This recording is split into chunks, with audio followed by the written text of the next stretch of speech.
Well, you happen to be in the largest brick fortification in the Western Hemisphere. So we're 68 miles from Key West.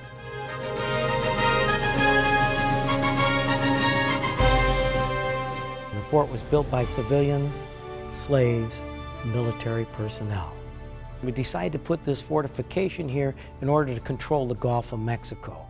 There's only two ways into the Gulf of Mexico, the Yucatan Passage and the Florida Straits. It's the War of 1812 that pointed out really clear we needed it, and they start building this 1846. Work on it till 1874. Never quite get it completed. From a weapons point, they intend to have 420 cannons out here. With the design of this fort, it's going to let them aim 100 cannons at any one object on the water. Naturally, you need the 420 cannons in order to do this, though. Something that they didn't have. They never received the full complement of their ordnance.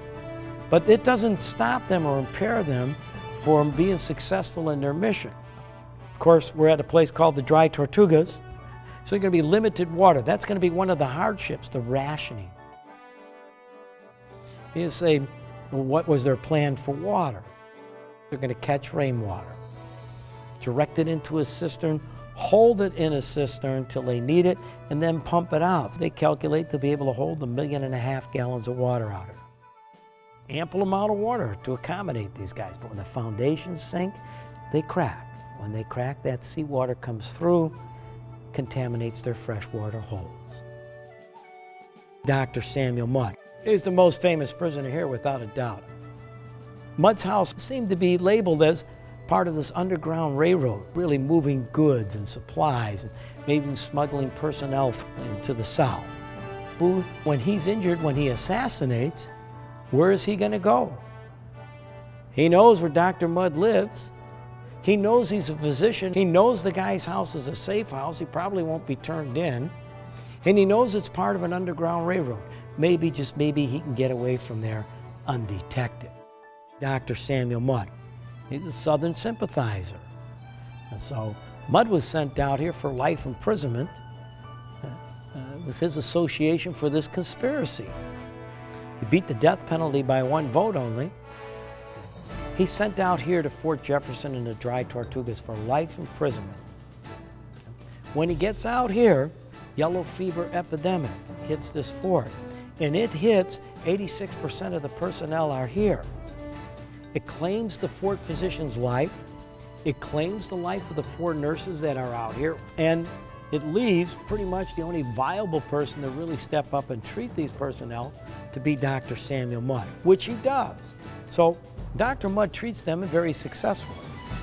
The survivors all sign a petition in his behalf. When he sees the pardon, he goes home, he fathers 5 children. He dies of pneumonia within 10 years after he gets out of here.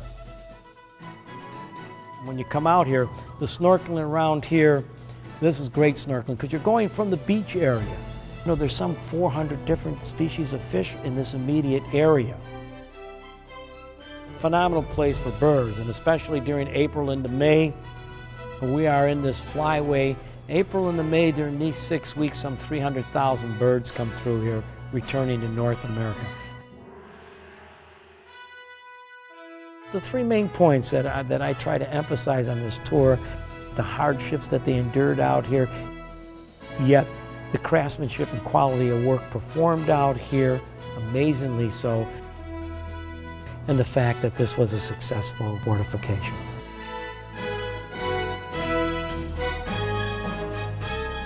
Key West is a great place to be, and right off of that is to come out here.